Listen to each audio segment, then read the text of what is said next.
नमस्कार, न्यूज के इकलौते फैमिली शो न्यूज की पाठशाला में आप सभी का बहुत स्वागत। मैं हूं सुशांत सिन्हा। ये वो पाठशाला जहां सबकी क्लास लगती है। और सबसे पहले आपको बता दूं कि आज पाठशाला में कौन कौन सी क्लास लगाने वाला हूं, किस किस की क्लास लगाने वाला हूं। आज आपको सबसे पहले बताऊंगा कि कैसे अरविंद केजरीवाल भयंकर फंस गए बॉस। क्या दिल्ली में सरकार गिरेगी? क्या आम आदमी पार्टी टूट जाएगी? इन सवालों के जवाब पर चर्चा होगी। ईडी के सबूतों वाली वो फाइल जो केजरीवाल को 7 साल जेल भेजेगी, क्या उस फाइल में क्या है वो भी बताऊंगा। सुप्रीम कोर्ट पहुंचे केजरीवाल के वकील ने अचानक अर्जी वापस क्यों ले ली? केजरीवाल के मामले में कोर्ट में क्या क्या हुआ, एक एक डिटेल आज आपको सुनाने वाला हूं। क्या केजरीवाल जेल से सरकार चला पाएंगे या उनको इस्तीफा देना ही होगा? और इस्तीफा देना पड़ा तो क्या होगा, यह भी बताऊंगा। इसके अलावा केजरीवाल पर आंसू बहाती कांग्रेस ने आम आदमी पार्टी के साथ खेला कर दिया है क्या? कांग्रेस के ही वो नेता जिन्होंने राहुल गांधी और कांग्रेस को एक्सपोज कर दिया, आज उनसे मिलवाऊंगा। साथ ही बात होगी कि कांग्रेस के अकाउंट में किसने भेजा 520 करोड़ रुपया जो कांग्रेस के गले की हड्डी बन गया है। कांग्रेस के खातों पर हाईकोर्ट का वो फैसला जो सवाल पूछ रहा कि क्या कांग्रेस चुनाव ही नहीं लड़ पाएगी क्या इस बार। फिर 2024 के चुनाव से जुड़ी बड़ी खबरें आपको बताऊंगा। बिहार में कांग्रेस और आरजेडी का ब्रेकअप होने वाला है क्या? बीजेपी ने चुनाव से ठीक पहले क्यों कह दिया ये दोस्ती हम नहीं करेंगे? 2024 के चुनाव पर वो चैप्टर जो पूरा खेल समझा देगा वो भी लेकर आया हूं। लेकिन सबसे पहले दिन भर की बड़ी खबरों का जल्दी से रिवीजन, फिर बात होगी अरविंद केजरीवाल।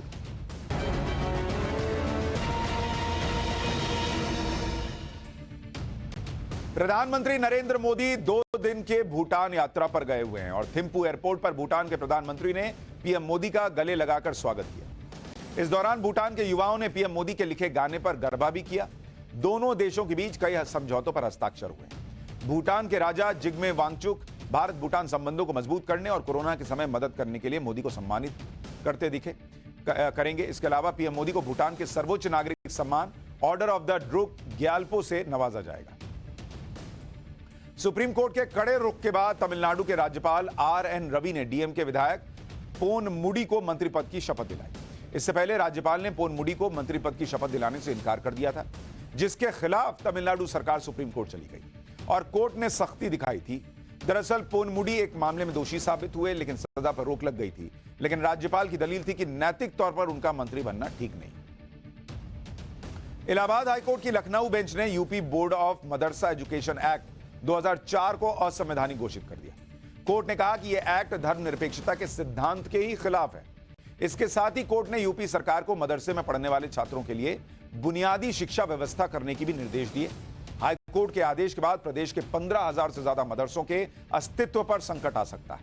हालांकि फैसले को लेकर मदरसा बोर्ड सुप्रीम कोर्ट का रुख कर सकता है। यूट्यूबर एल्विश यादव को नोएडा की सूरजपुर कोर्ट से बेल मिल गई। एल्विश को रेव पार्टियों में सांप का जहर सप्लाई करने के मामले में 17 मार्च को गिरफ्तार किया गया था। इसके बाद एल्विश को 14 दिन की न्यायिक हिरासत में भेजा गया। सूरजपुर कोर्ट में 3 दिन से चल रही वकीलों की हड़ताल की वजह से उनकी पहली जमानत याचिका पर सुनवाई ही नहीं हो सकी थी, लेकिन अब दूसरी याचिका पर कोर्ट ने एल्विश को बेल दे दी। विशाखापत्तनम पोर्ट से सीबीआई ने 25,000 किलो की ड्रग्स पकड़ी है, जिसके बाद आंध्र प्रदेश की सियासत में आरोप प्रत्यारोप का दौर चल रहा है। ड्रग्स की यह खेप पुनाम वीरभद्र राव के नाम से पोर्ट पर पहुंची, जिसके बाद जगन मोहन रेड्डी की पार्टी ने बीजेपी पर मिलीभगत का आरोप लगाया। वहीं बीजेपी ने जगन मोहन के आरोपों को निराधार बताते हुए कहा कि आंध्र प्रदेश ड्रग्स और शराब की राजधानी बन गया। तो यह हो गया दिन भर का रिवीजन। अब पाठशाला की पहली क्लास। केजरीवाल भयंकर फंस गए बॉस। दिल्ली में सरकार गिरेगी या आम आदमी पार्टी टूट जाएगी? ईडी के सबूतों वाली वो फाइल जो केजरीवाल को 7 साल जेल भेज देगी क्या? सुप्रीम कोर्ट पहुंचे केजरीवाल के वकील ने अर्जी अचानक वापस क्यों ले ली? और केजरीवाल के मामले में कोर्ट में क्या क्या हुआ, एक एक डिटेल आपको बताऊंगा।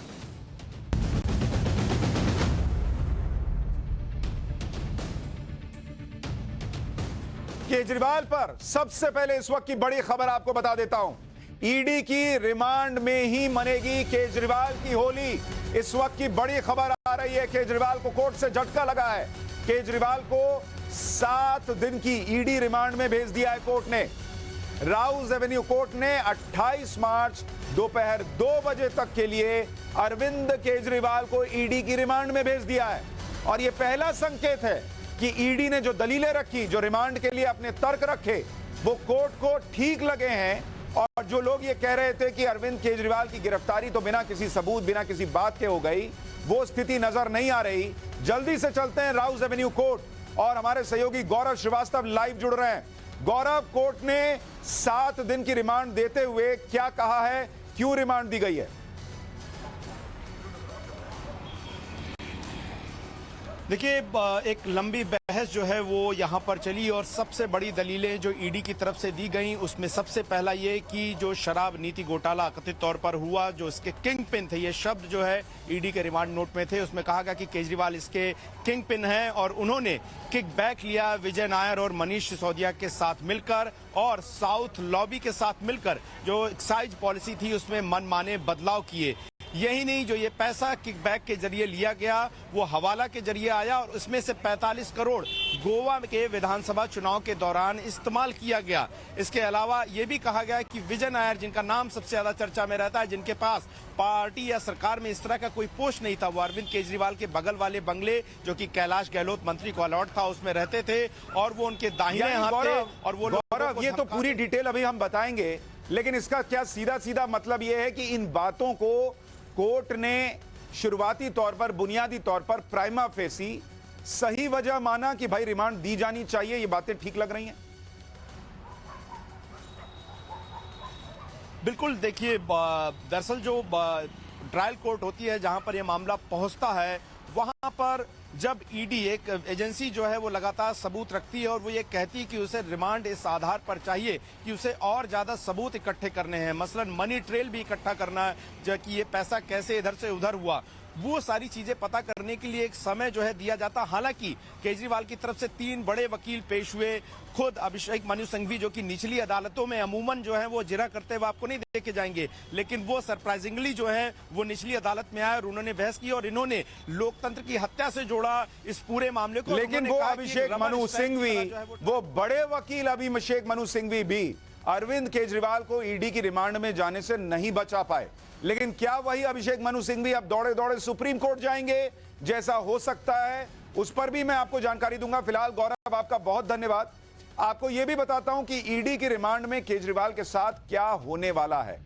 बहुत संभव है कि ईडी अरविंद केजरीवाल और मनीष सिसोदिया को आमने सामने बैठाकर पूछताछ कर सकती है। इसके अलावा ईडी संजय सिंह, मनीष सिसोदिया और अरविंद केजरीवाल तीनों को एक साथ बिठाकर भी पूछताछ कर सकती है। ईडी अरविंद केजरीवाल का सामना शराब घोटाले के बाकी आरोपियों से करवा सकती है और हो सकता है कि कविता और अरविंद केजरीवाल का भी आमना सामना कराया जाए। तो ईडी के पास बहुत सारे सवालों के जवाब ढूंढने के लिए यह 7 दिन है। हालांकि केजरीवाल से जुड़े शराब घोटाले के मामले में एक और बड़ी खबर आ रही है। जो लोग कहते हैं कि इस मामले में 1 रुपया नहीं मिला, शराब घोटाले में 128 करोड़ 79 लाख रुपए की संपत्ति ऑलरेडी ईडी जब्त कर चुकी है। यह ईडी का दावा है। शराब घोटाले में एक भी पैसा न मिलने की बात गलत है। ईडी कह रही है कि इस पैसे का इस्तेमाल जिन चीजों को, संपत्तियों को खरीदने में हुआ, जहां इन्वेस्टमेंट के तौर पर हुआ और कुछ कैश पैसा, ये सारी संपत्ति 128 करोड़ से ज्यादा की ये ईडी जब्त कर चुकी है। ये ईडी दावा कर रही है। हालांकि अरविंद केजरीवाल देश की राजनीति बदलने आए थे और एक मायने में उन्होंने सच में वो किया भी। बॉस, देश की राजनीति तो बदल ही दी। आप ध्यान से सुनिए, आज तक, आजादी के बाद से आज तक कोई सिटिंग चीफ मिनिस्टर जेल नहीं गया था, लेकिन केजरीवाल ने देश की पॉलिटिक्स ऐसी बदली कि वो मुख्यमंत्री के तौर पर जेल जाने वाले पहले सीएम बन गए। बॉस, ये बदलाव ही तो है। अब नीचे जाने वाला बदलाव है, लेकिन है तो क्या बदलाव लाए पॉलिटिक्स में। और कुर्सी से चिपकने का यह चस्का केजरीवाल को तब लगा जब उन पर ईडी ने भयंकर गंभीर आरोप लगा रखे हैं। केजरीवाल के खिलाफ ऐसे ऐसे खुलासे हो रहे हैं बॉस कि नैतिकता का चुन्नू सा हिस्सा भी अंदर होता ना, तो कोई भी आदमी होता तो इस्तीफा दे देता। कोर्ट के अंदर ईडी उन्हें शराब घोटाले का मास्टरमाइंड बता रही है, किंग पिन बता रही है। कट्टर ईमानदारी का दावा करने वाले अरविंद केजरीवाल की आज पूरी फाइल ईडी ने कोर्ट में खोल दी। भाई, जो अरविंद केजरीवाल और उनके लोग कल तक ईडी से पूछ रहे थे कि उन्हें किस हैसियत से बुला रहे हैं, गवाह हैं, आरोपी हैं, बताओ जरा। उस केजरीवाल को ईडी ने आज कोर्ट में बता दिया कि बॉस गवाह और आरोपी तो छोड़िए, आप तो इस पूरे शराब घोटाले के कर्ता धर्ता यानी किंगपिन है, सूत्रधार हैं। ईडी ने कोर्ट में बताया कि अरविंद केजरीवाल शराब घोटाले के मास्टरमाइंड हैं। ईडी का दावा है कि केजरीवाल ने सीधे साउथ ग्रुप से 100 करोड़ रुपए की रिश्वत मांगी। ईडी ने कोर्ट में यह भी बड़ा दावा किया कि केजरीवाल ने शराब कारोबारियों से भी सीधे रिश्वत ली और रिश्वत का यह पैसा गोवा और पंजाब चुनाव के लिए मांगा गया। आप सोचिए, ईडी ये हैरान करने वाला खुलासा उन अरविंद केजरीवाल पर कर रही है जो राजनीति बदलने आए थे, जो ईमानदारी की बड़ी बड़ी कस्में खाया करते थे। लोगों ने शीश महल देखा तो उनको पहला झटका लगा था। अब लोग ये सब बातें सुन रहे हैं तो उनको और झटका लग रहा है। कुछ लोग कहते नहीं झटका नहीं लगता, अब तो पता था यही सब है। ईडी उनके लिए कह रही है कि भाई ये तो खुद रिश्वत मांग रहे थे अरविंद केजरीवाल के। ईडी ने कोर्ट में यह भी बताया कि केजरीवाल ने ही शराब नीति से जुड़े भ्रष्टाचार की साजिश रची। शराब नीति बनाने में केजरीवाल की सीधी भूमिका है, ईडी दावा कर रही है। ईडी ने कोर्ट में यह भी दावा किया कि केजरीवाल ने जो रिश्वत साउथ ग्रुप से मांगी उसके बदले में पॉलिसी में चेंज करवाया। और सुनिए, ईडी ने कोर्ट में यह भी खुलासा किया कि केजरीवाल के कहने पर विजय नायर ने रिश्वत के पैसे इकट्ठा किए और जो नहीं माना उसे धमकाया भी गया। यानी अगर ईडी के आरोपों को सच माने तो शराब नीति की आड़ में केजरीवाल वसूली कर रहे थे। यह बहुत बड़ा खुलासा आज ईडी ने कोर्ट में किया। ईडी ने कोर्ट में और क्या क्या कहा है उसकी एक एक डिटेल आपको बताऊंगा, लेकिन पहले सुनिए गिरफ्तारी के बाद कोर्ट से निकलते हुए आज पहली बार केजरीवाल बोले तो क्या बोले। अरविंद सर, कुछ कहना है, कुछ संदेश सर? मेरा जीवन देश के लिए समर्पित है और चाहे अंदर हो या बाहर देश के लिए। अरविंद सर, कुछ कहना है, कुछ संदेश सर? मेरा जीवन देश के लिए समर्पित है और चाहे अंदर हो या बाहर देश के लिए। अरविंद केजरीवाल का चेहरा आज भी उतरा हुआ था। किसी तरह हिम्मत जुटाकर बस इतना कह पाए कि देश के लिए समर्पित हो। देख लिया बॉस, देश ने समर्पित। लेकिन आज इनकी पार्टी के लोगों ने क्या किया है और ईडी ने आज कोर्ट में सबूत के तौर पर और क्या क्या कहा है आपको बताऊंगा। उससे पहले एक और बड़ी खबर आपको बता देता हूं। बड़ी खबर यह आ रही है कि आम आदमी पार्टी को भी अब ईडी आरोपी बनाने जा रही है। सूत्र दावा कर रहे हैं, यानी केजरीवाल और उनके लोग तो जेल गई, आम आदमी पार्टी को भी ईडी आरोपी बनाने जा रही है। पार्टी के कर्ता धर्ता चूंकि केजरीवाल हैं, इसलिए उनकी मुश्किल भी बढ़ेगी। ईडी का दावा यह भी है कि गोवा के आम आदमी पार्टी के कैंडिडेट्स ने बयान दर्ज करवा दिए हैं और आम आदमी पार्टी के कैंडिडेट्स का बयान है कि उन्हें चुनाव प्रचार के लिए कैश में पैसा दिया गया था। जो कहा जा रहा है ना कि गोवा चुनाव में पैसा लगाया गया ये शराब घोटाले का, तो ईडी दावा कर रही है कि आम आदमी पार्टी के प्रत्याशियों ने गवाही दी है कि उनको कैश में पैसा मिला चुनाव प्रचार के लिए। कोर्ट में ईडी ने यह भी दावा किया कि केजरीवाल पार्टी नहीं एक कंपनी चला रहे हैं, यानी केजरीवाल बुरी तरह फंसते चले जा रहे हैं। इतने गंभीर आरोपों के बाद भी आम आदमी पार्टी केजरीवाल के लिए ऐसा माहौल बना रही है। ईडी ने और क्या कहा, कोर्ट में क्या हुआ, वो सुनने से पहले जरा ये भी देखिए। जितना बताया उसके बाद ही आपको इन तस्वीरों पर माथा पीट लेने का मन करेगा। केजरीवाल को किंगपिन बताया जा रहा है, उनकी रिमांड ईडी को सौंपी जा रही है और इनके लोग माहौल ऐसा बना रहे हैं जैसे शराब घोटाले में कुछ हुआ ही नहीं। कल रात से केजरीवाल की पार्टी सिर के बल खड़ी हो गई कि अरविंद केजरीवाल की गिरफ्तारी पर इमोशनल कार्ड खेलेंगे। आज भी आम आदमी पार्टी के नेता केजरीवाल के घर के बाहर इकट्ठा हो गए। ये पैदल मार्च करते हुए सीएम हाउस पहुंच गए। आम आदमी पार्टी के नेताओं और कार्यकर्ताओं ने दिल्ली के अलग अलग इलाकों में प्रोटेस्ट किया। दिल्ली कैंट में आम आदमी पार्टी के कई कार्यकर्ता जमा हुए, जमकर नारेबाजी की। हंगामा बढ़ता देख पुलिस ने कई कार्यकर्ताओं को हिरासत में ले लिया। आईटीओ पर भी आम आदमी पार्टी के सैकड़ों कार्यकर्ता इकट्ठा हुए, जमकर नारेबाजी की और सड़क पर जाम लगा दिया। आईटीओ चौराहा दिल्ली के सबसे व्यस्त रहने वाले चौराहों में से एक। ऐसे में दिल्ली के आम लोगों को भारी परेशानी हुई। प्रोटेस्ट में आम आदमी पार्टी के कुछ नेताओं ने अग्रेसिव होने का माहौल भी बनाया। जैसे केजरीवाल की मंत्री आतिशी को जब पुलिस ने रोकने की कोशिश की तो उन्होंने पुलिस के साथ धक्का मुक्की की। पुलिस वालों और आतिशी के बीच जमकर खींचतान होती रही। वहीं पुलिस के मना करने के बाद सौरभ भारद्वाज भी नहीं माने, कार्यकर्ताओं के साथ आईटीओ पहुंचे और नारेबाजी करने लगे। सड़क पर जाम लगा दिया, जिसके बाद दिल्ली पुलिस ने दोनों नेताओं को हिरासत में ले लिया।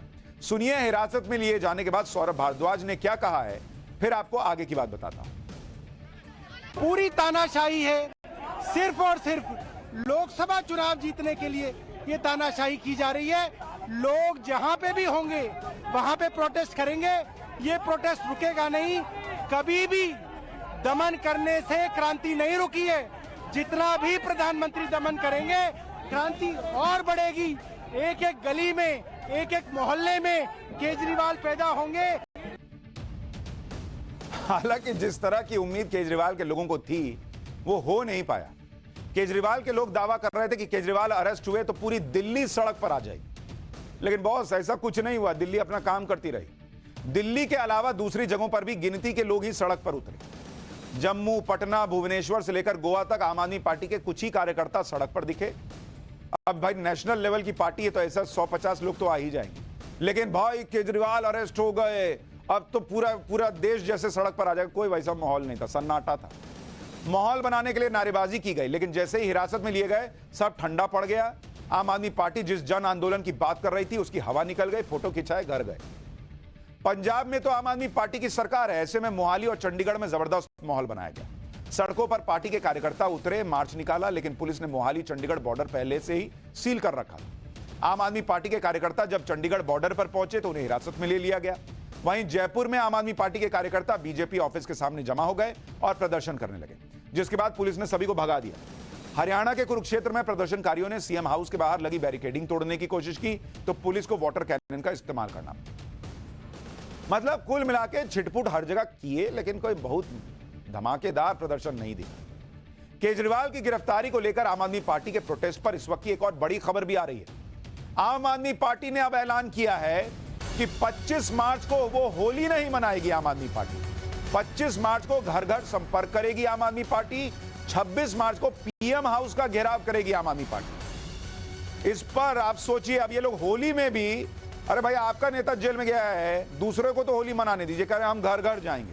अरे होली के बाद चले जाइए, उसमें क्या है। लेकिन ये अपनी सियासत होली में भी जारी रखेंगे। एक बार गोपाल राय को सुनिए, फिर आगे की बात बताता हूं। 26 तारीख को पूरे दिल्ली के लोग इस तानाशाही के खिलाफ प्रधानमंत्री आवास का घेराव करने पीएम हाउस पहुंचेंगे। 26 तारीख को इस तानाशाही के खिलाफ लोकतंत्र को बचाने के लिए, देश को बचाने के लिए 26 तारीख को पीएम हाउस का घेराव किया जाएगा। 26 तारीख को क्यों कीजिएगा भाई, पहले कर लीजिए, बाद में कर लीजिए। और कोर्ट ने तो भेज ही दिया रिमांड में, अब करके क्या होगा। हालांकि बीजेपी ने भी कह दिया कि जब आज ही आम आदमी पार्टी के लोग सड़कों पर ज्यादा नहीं दिखे तो 2-4 दिन बाद कौन आएगा। सुनिए मनोज तिवारी को। अरे जब आज ही कोई नहीं आया तो 2-4 दिन बाद कौन आने वाला है। ये इनको जो अपने, तो इस समय इनको सिर्फ मीडिया ही तवज्जो दे रही है, वरना दिल्ली की जनता तो चर्चा भी नहीं कर रही है। मैं सुबह से 12 प्रोग्राम किया हूं, एक प्रोग्राम में कोई नहीं पूछा रे भाई साहब वो गिरफ्तार हो गया, क्या हो गया। कोई नहीं पूछने वाला है, सब कोई खुश है। मनोज तिवारी दावा कर रहे हैं कि दिल्ली के लोग खुश हैं कि केजरीवाल जेल गए। हालांकि कोर्ट में ईडी ने केजरीवाल की रिमांड लेने के लिए जो बताया है वो चौंकाने वाली डिटेल भी आपको सुननी चाहिए। जैसे ईडी की तरफ से पेश वकील ने बताया कि शराब घोटाले में न केवल 100 करोड़ रुपए की रिश्वत ली गई, बल्कि रिश्वत से जो पैसा कमाया गया वो 600 करोड़ से ज्यादा है। ईडी ने कोर्ट में बताया कि जो रिश्वत का पैसा घोटाले में मिला उसे गोवा चुनाव में लगाया गया। ईडी ने यह भी खुलासा किया कि गोवा में उम्मीदवारों ने खुद माना कि उन्हें कैश में पार्टी की तरफ से पैसे दिए गए और यह पैसा शराब नीति में मिले रिश्वत का पैसा। ईडी ने यह भी खुलासा किया कि गोवा चुनाव में आम आदमी पार्टी ने जिन कंपनियों से काम कराया उन्हें ज्यादातर पैसा कैश में पेमेंट के तौर पर दिया। केजरीवाल को लेकर दाखिल रिमांड कॉपी में ईडी ने बार बार एक नाम का जिक्र किया और यह नाम है विजय नायर।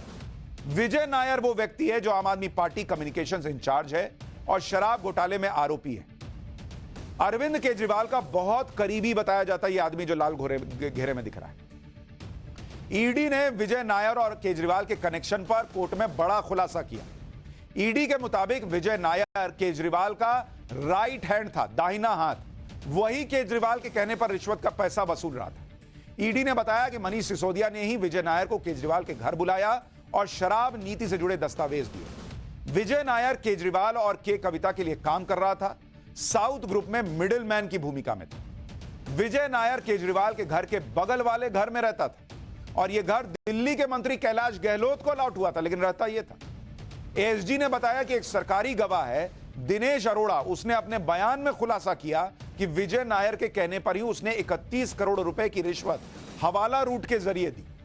ईडी ने कोर्ट में यह भी कहा कि आम आदमी पार्टी कोई व्यक्ति नहीं है बल्कि कंपनी है। जो भी व्यक्ति इस कंपनी को चलाने के लिए जिम्मेदार है उन्हें भी जिम्मेदार ठहराया जा सकता है।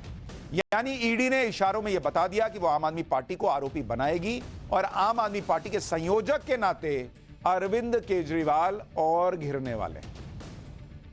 ईडी ने रिमांड कॉपी में यह भी बताया कि साउथ लॉबी ने कैसे आम आदमी पार्टी तक करोड़ों की रिश्वत पहुंचाई। इसके लिए ईडी ने शराब घोटाले में फंसे मगुंटा रेड्डी के बयान का हवाला दिया। मगुंटा रेड्डी पुराने शराब व्यापारी हैं और दिल्ली में शराब का व्यापार करना चाह रहे थे।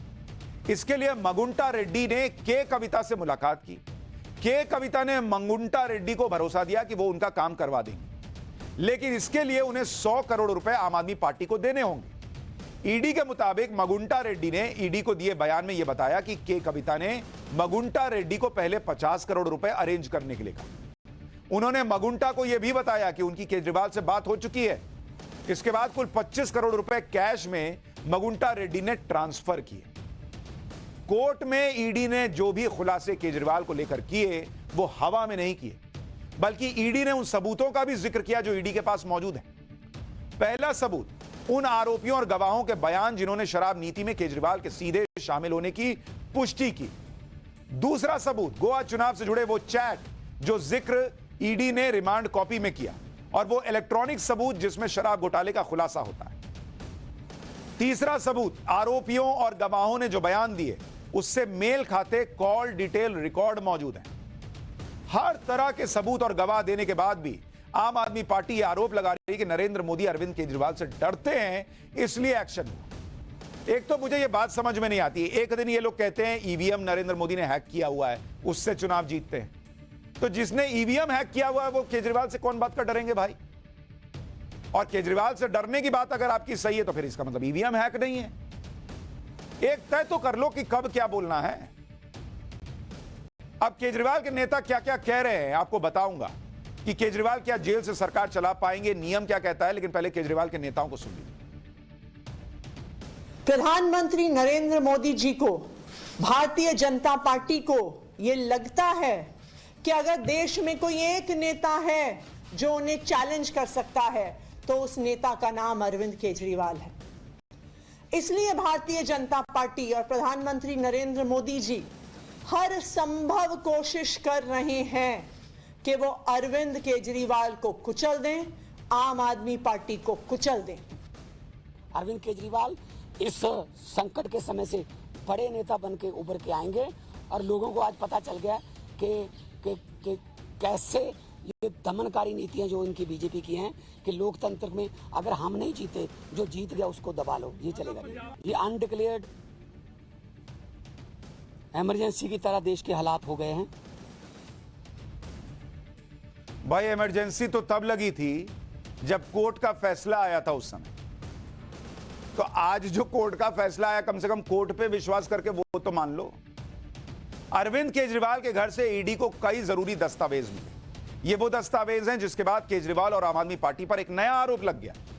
ईडी को केजरीवाल के घर से कुछ ऐसे पेपर मिले हैं जिसमें ईडी के अधिकारियों के नाम लिखे हुए थे। इन पेपर्स में ईडी के अधिकारियों के नाम, उनका पता, फैमिली डिटेल की जानकारी लिखी हुई थी। इसके अलावा दावा है कि इसमें ईडी के अधिकारियों के संपत्ति का ब्यौरा था और आरोप लग रहा है कि क्या केजरीवाल ईडी के अधिकारियों की जासूसी करवा रहे थे। क्या ये दस्तावेज केजरीवाल के घर में क्या कर रहे थे? दिल्ली की राउज एवेन्यू कोर्ट में केजरीवाल के पक्ष को मजबूत करने के लिए वकीलों की फौज तक उतार दी गई। बॉस, केजरीवाल के पक्ष में क्या क्या दलीलें रखी गई जिसके बावजूद उन्हें झटका लगा और उन्हें ईडी की रिमांड में भेज दिया गया, जरा वो भी सुनिए।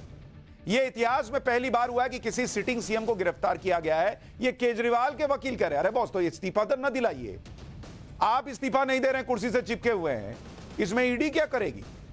फिर उन्होंने कहा कि ऐसा पहली बार हुआ कि किसी पार्टी के 4 नेता गिरफ्तार हो गए। तो बॉस ये कोई नियम है कि एक घर से जो है वो एक ही आदमी क्रिकेट खेलने आएगा, 2 भाई नहीं खेल सकते, जिसने किया वो जेल जाएगा?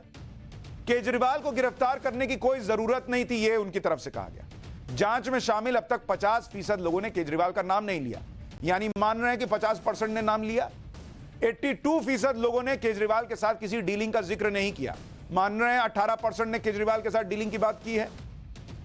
केजरीवाल की तरफ से पेश अभिषेक मनु सिंघवी ने सरकारी गवाह बने लोगों की विश्वसनीयता पर ही सवाल खड़े कर, लेकिन ये दलीलें कोर्ट में नहीं चली और केजरीवाल को कह दिया गया कि जाइए ईडी के सवालों के जवाब दीजिए। पीएमएलए कोर्ट में पेशी से पहले अरविंद केजरीवाल ने सुप्रीम कोर्ट का भी दरवाजा खटखटाया, लेकिन वहां तो अलग खेला हुआ। वहां इनके वकील ने ही अर्जी अचानक वापस ले ली। दरअसल कल रात को ही आम आदमी पार्टी सुप्रीम कोर्ट पहुंची थी, रात में ही सुनवाई की मांग कर रही थी, लेकिन रात में सुनवाई के लिए सुप्रीम कोर्ट नहीं माना। आज सुबह 10:30 बजे केजरीवाल के वकील सुप्रीम कोर्ट पहुंचे।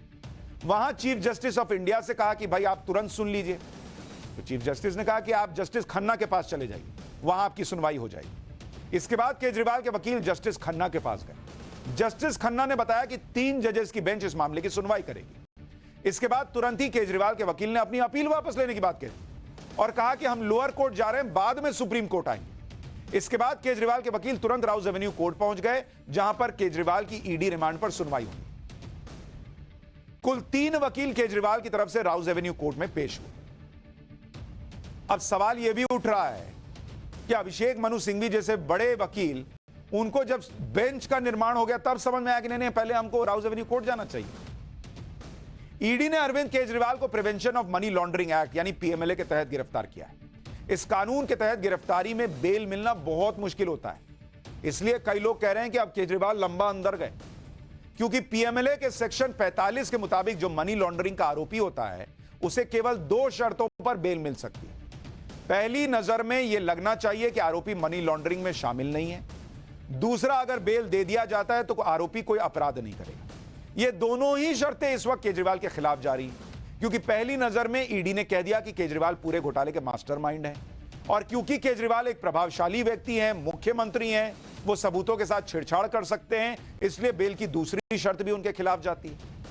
भाई यही कह के तो मनीष सिसोदिया को बेल नहीं मिल रही, ये प्रभावशाली आदमी है, तो केजरीवाल को कैसे मिल जाएगी?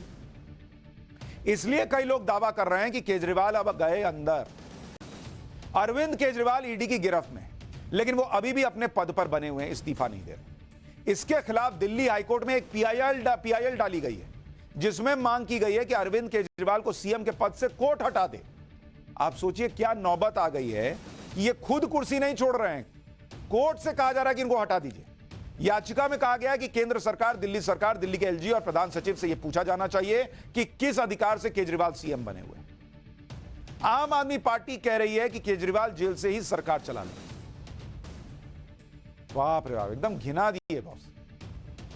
अब ये जेल से सरकार चलाएंगे, बाकी कैदी देखेगा क्या बोलेगा कि जेल से सरकार चल रही, लेकिन क्या वो जेल से सरकार चला सकते हैं? यह भी देखना होगा कि जेल का मैनुअल क्या कहता है। जेल मैनुअल के हिसाब से अपराधियों या आरोपियों को क्या क्या सुविधा मिलती है, यह भी सुनिए।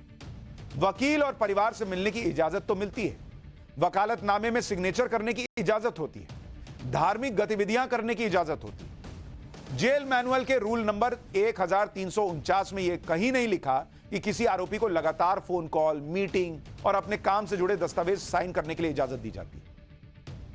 तो ना फोन रिसीव कर पाइएगा, ना कैबिनेट की बैठक कर पाइएगा, ना रोज अधिकारियों से मिल पाइएगा, ना मीटिंग कर पाइएगा, ना साइन कर पाइएगा। खाली जेल में अपना मन में खुश रहिएगा कि हम ही सीएम हैं, काम कुछ नहीं होगा। लेकिन कुछ पुराने ब्यूरोक्रेट्स का यह भी कहना है कि जेल से सरकार चलाने पर कोई संवैधानिक रोक नहीं है। सीएम को जेल के अंदर कुछ एक्स्ट्रा सुविधा दी जा सकती है, जैसे फोन कॉल करना और डॉक्यूमेंट साइन करना, लेकिन यह भी रेगुलर तो नहीं हो पाएगा। इसके लिए भी उन्हें कोर्ट से मंजूरी लेनी होगी। अगर उन्हें जेल में रहकर कैबिनेट की मीटिंग करनी है तो इसके लिए इजाजत कोर्ट से लेनी होगी। यह एक बहुत लंबी प्रक्रिया है, क्योंकि हर छोटे से छोटे काम के लिए केजरीवाल को कोर्ट से परमिशन लेनी होगी, फिर जेल प्रशासन उसकी चेकिंग करेगा, तब जाकर कोई काम हो पाएगा। तो ऐसे दिल्ली चलेगी। मुख्यमंत्री की कुर्सी नहीं छोड़ेंगे, सारा काम अटक जाएगा, दिल्ली की पब्लिक ऐसे ही हटा देगी। केजरीवाल जेल से ही सरकार चलाएंगे, अगर ये सोच के बैठे हैं तो इसमें जो प्रैक्टिकल इशू है उसके बारे में तो हमने आपको बता दिया।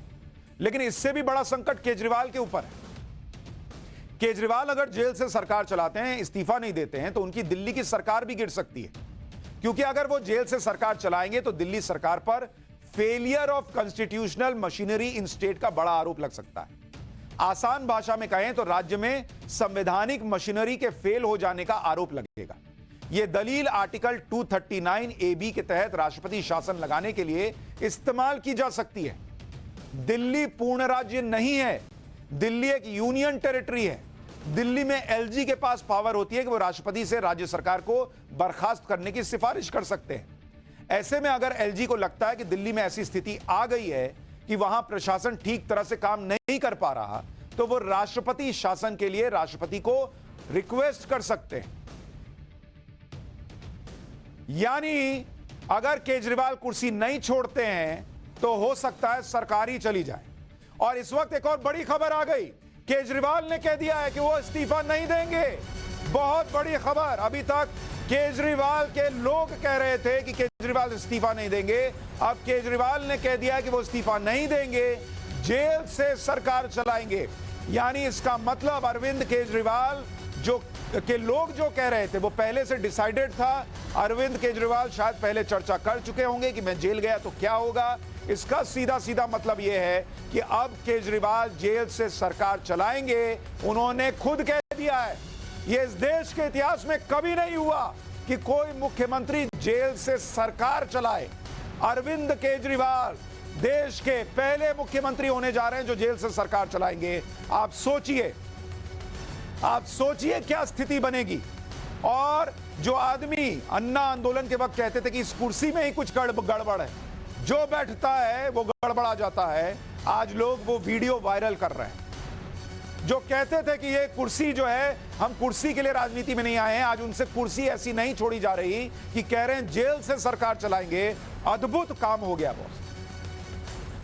हालांकि गिरफ्तारी के बाद भी अरविंद केजरीवाल कुर्सी छोड़ने को तैयार नहीं है और ऐसा पहले कभी नहीं हुआ। जैसे ताजा मामला अगर आप देखिए, झारखंड के पूर्व सीएम हेमंत सोरेन का है लेटेस्ट मामला। जब ईडी ने उन्हें गिरफ्तार किया तो उससे ठीक पहले वो राजभवन गए, इस्तीफा दिया, उसके बाद अरेस्ट हुए।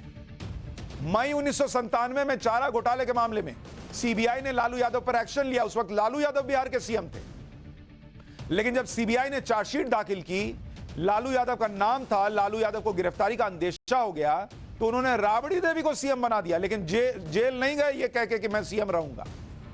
इसी उदाहरण का हवाला देकर अब बीजेपी कह रही है कि बॉस अरविंद केजरीवाल जी इस्तीफा दीजिए। एक बार सुधांशु त्रिवेदी को सुनिए, फिर आपको बताऊंगा वो असल वजह जिसके डर से केजरीवाल कुर्सी नहीं छोड़ रहे। मंत्री श्री अरविंद केजरीवाल की गिरफ्तारी ने भारत की राजनीति में कई गहरे प्रश्न खड़े कर दिए हैं। वे देश के इतिहास के पहले मुख्यमंत्री बने जिन्होंने गिरफ्तार होते समय भी सत्ता छोड़ना उचित नहीं समझा, अर्थात वो इस विषय में श्री लालू प्रसाद यादव के आगे निकल गए। दूसरा गंभीर प्रश्न यह खड़ा होता है कि वो पार्टी है जो कहती थी कि हम देश में एक नई राजनीति लाएंगे ईमानदारी की, और स्वघोषित कट्टर ईमानदार का असली किरदार यह है कि न्यायालय के द्वारा याचिका खारिज होने के बाद भी हम सत्ता नहीं छोड़ेंगे। ये उनका असली किरदार है। और तीसरा गहरा प्रश्न यह है, वो उस शराब घोटाले के आरोप में गिरफ्तार हुए हैं जो नीति दिल्ली सरकार ने 2 वर्ष पूर्व लागू की थी और जांच गठित होते ही वह नीति विड्रॉ कर ली थी।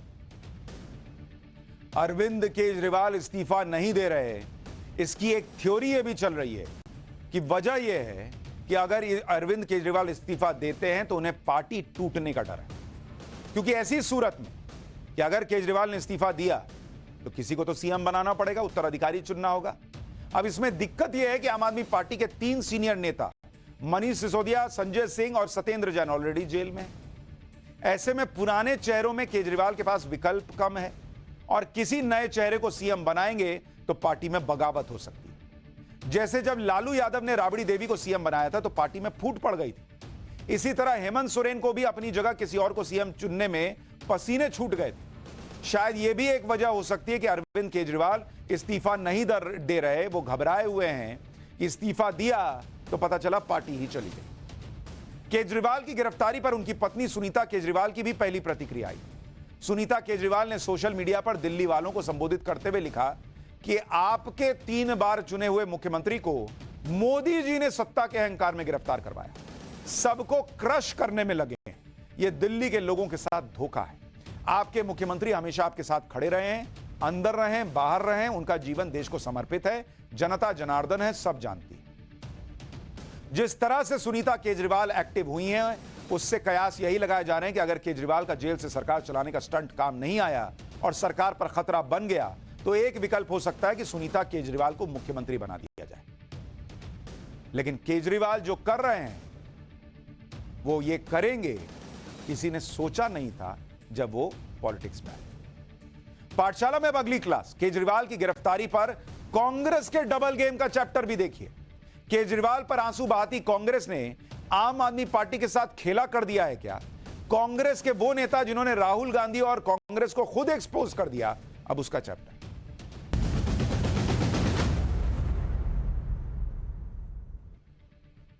केजरीवाल की गिरफ्तारी के विरोध में वैसे तो विपक्ष के कई नेता और पार्टियां बोल रही, लेकिन सबसे ज्यादा हैरानी कांग्रेस को सुनकर होती है, क्योंकि कांग्रेस जिस तरह से केजरीवाल का बचाव कर रही है, वही कांग्रेस केजरीवाल को लेकर पहले क्या कहती थी, वो आज आपको सुनाऊंगा तो आपको शॉक लगेगा। अरविंद केजरीवाल इंडी गठबंधन के अहम सहयोगी हैं आज की डेट में, और केजरीवाल की गिरफ्तारी के बाद इंडी गठबंधन में सबसे पहले कांग्रेस ने विरोध की आवाज उठाई। कांग्रेस के सारे बड़े नेताओं ने सोशल मीडिया से लेकर हर जगह केजरीवाल की गिरफ्तारी का विरोध किया। राहुल गांधी, प्रियंका वाड्रा, शशि थरूर, मल्लिकार्जुन खड़गे, ऐसा लग रहा था कि केजरीवाल की गिरफ्तारी से लोग बहुत दुखी हैं। शायद कांग्रेस यह भूल गई कि यह वही केजरीवाल है जिन्होंने दिल्ली में कांग्रेस की जमीन पर अपना सियासी महल खड़ा किया। कांग्रेस यह भी भूल गई कि जिस शराब घोटाले में केजरीवाल गिरफ्तार हुए हैं, उसी घोटाले को लेकर कांग्रेस नेता बाकायदा प्रेस कॉन्फ्रेंस किया करते थे।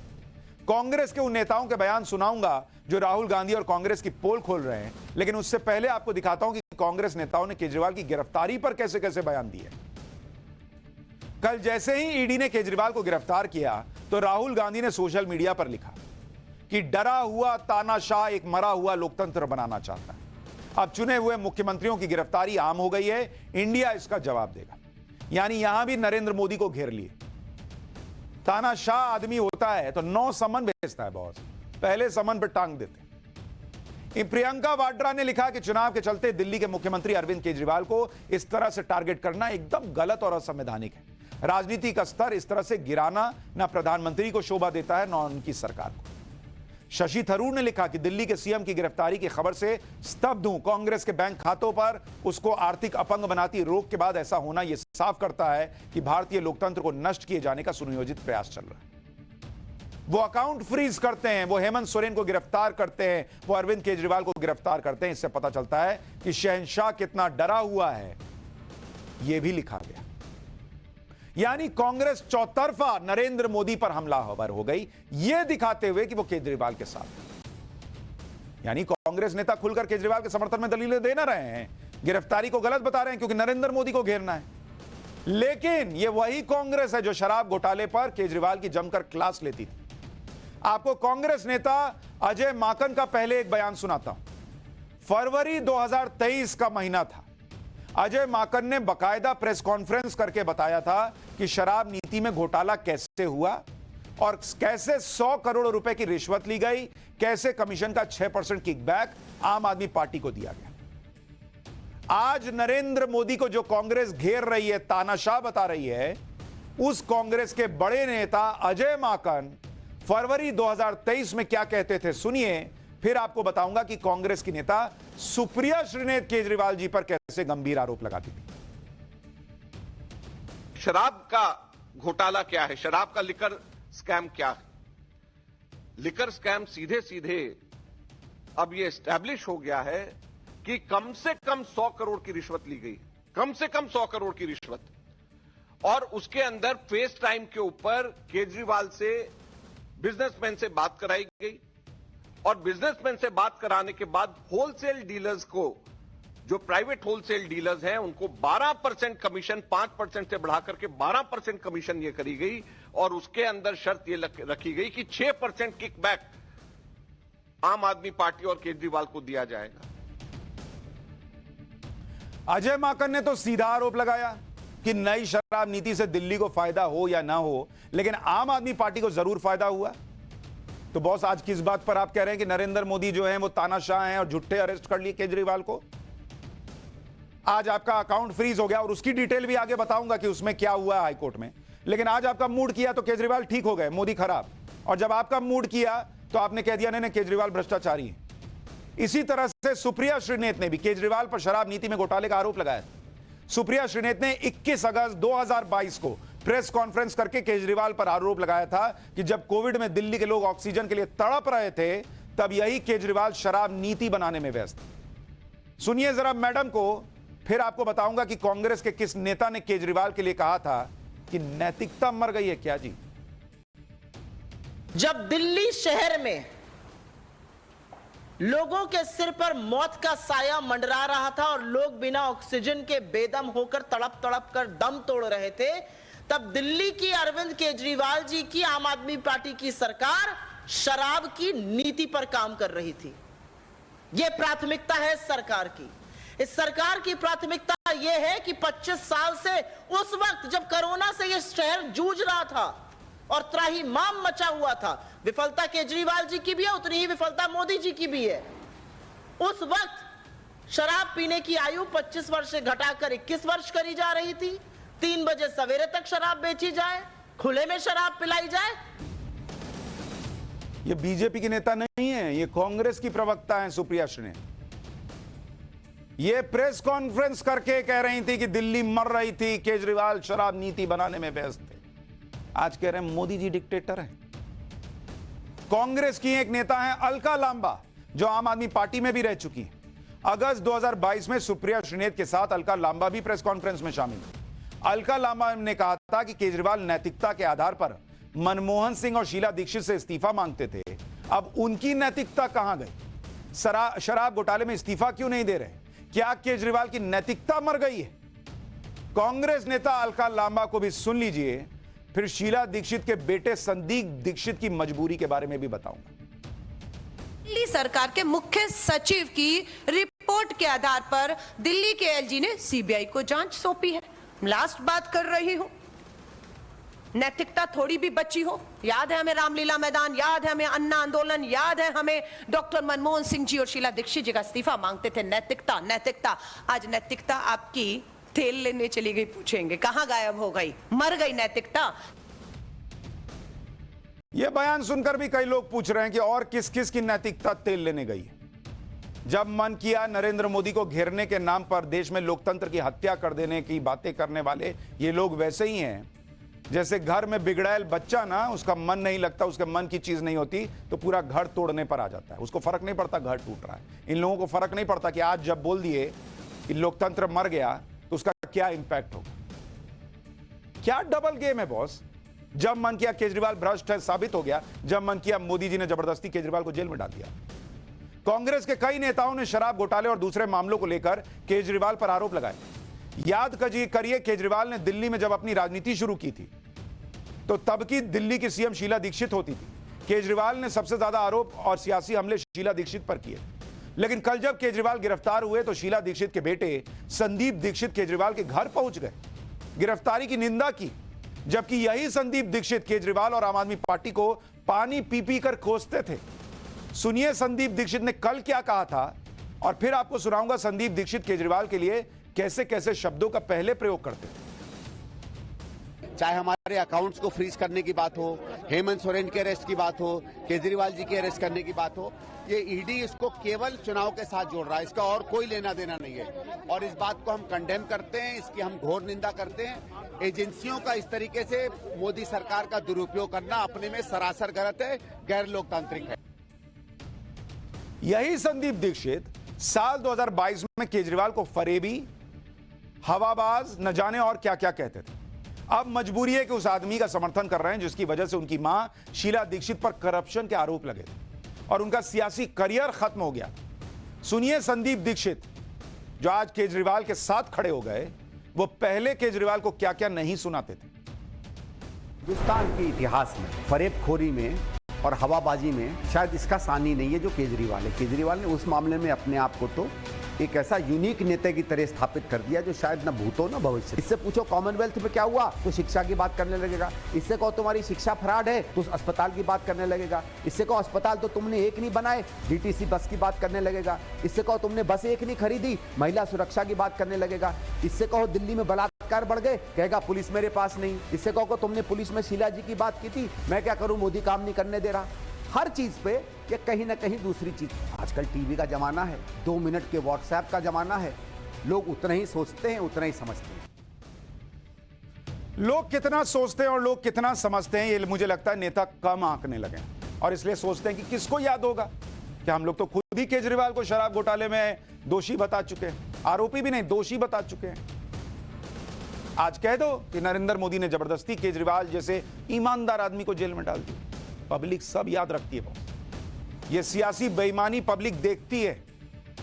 आप खुद सोचिए कि जिस नेता पर शराब घोटाले का आरोप लगाकर दिल्ली कांग्रेस के नेता लगातार हमले करते थे, उसी नेता के समर्थन में आज कांग्रेस के नेता सोशल मीडिया पर पोस्ट डाल रहे हैं, बयान दे रहे हैं। लॉजिक ये दिया जा रहा है कि कांग्रेस और आम आदमी पार्टी इंडी गठबंधन में शामिल है, इसलिए कांग्रेस गठबंधन के सहयोगी का समर्थन कर रही है। लेकिन क्या बात इतनी है? क्योंकि सवाल इस बात को लेकर भी खड़े हो रहे हैं कि आम आदमी पार्टी अगर कमजोर होगी तो सबसे ज्यादा फायदा तो कांग्रेस को होगा, क्योंकि दिल्ली में कांग्रेस को हराकर सत्ता में कौन आई? आम आदमी पार्टी। दिल्ली में आम आदमी पार्टी ने कांग्रेस का वोट शेयर छीना, पंजाब में भी कांग्रेस को हटाकर सत्ता में आई आम आदमी पार्टी। दिल्ली में बीजेपी का वोट शेयर कम नहीं हुआ। आपके कमजोर होने से कांग्रेस को सीधा सीधा फायदा होगा। यानी लोग ये भी करेंगे ये सियासी डबल गेम है क्या? पहले भाई यही केजरीवाल कहती थी कि हमने शराब घोटाले का सबसे पहले मामला उठाया, तो पहले मामला उठाया, केजरीवाल को एक्सपोज किया। आज जब वो गिरफ्तार हो गए तो 2 आंसू बहाने साथ में खड़े हो गए, लेकिन अंदर ही अंदर तो लग रहा होगा कि केजरीवाल कमजोर हुए, आम आदमी पार्टी कमजोर हुई तो मजबूत बीजेपी नहीं, मजबूत कांग्रेस होगी। कांग्रेस नेताओं ने पहले केजरीवाल पर जमकर आरोप लगाए और अब केजरीवाल की गिरफ्तारी का विरोध कर रहे हैं, यानी चित भी मेरी पट भी मेरी।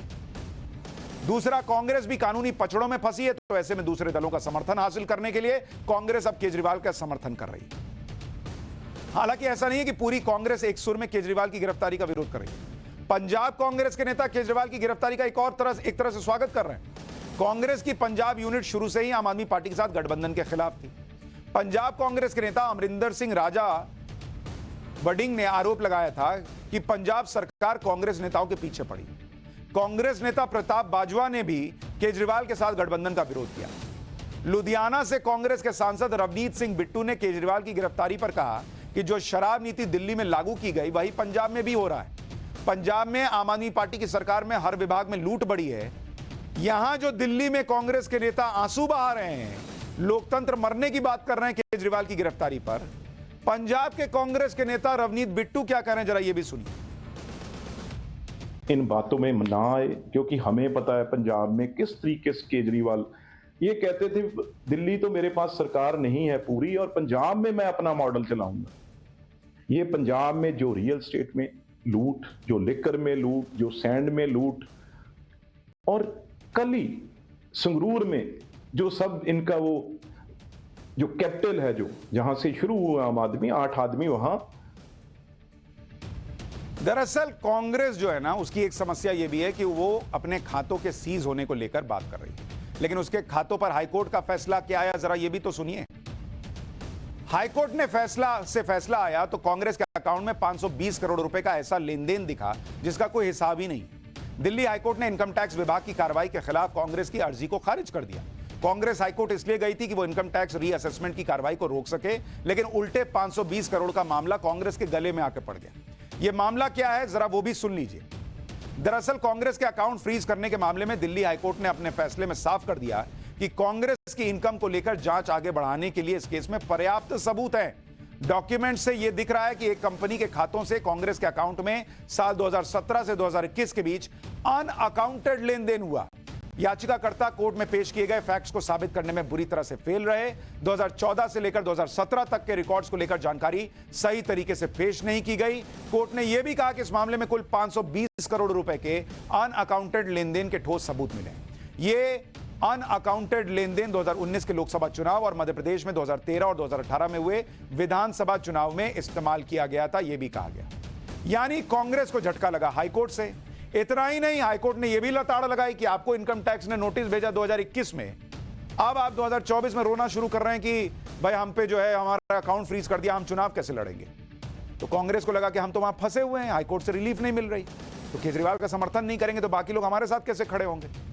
तो तुम मेरी पीठ खुजाओ मैं तुम्हारी खुजाऊं वाला हिसाब चल रहा है पॉलिटिक्स में। एक छोटा सा ब्रेक ले रहा हूं, ब्रेक के बाद एक और बड़ी खबर बताऊंगा, जल्द लौट रहा हूं।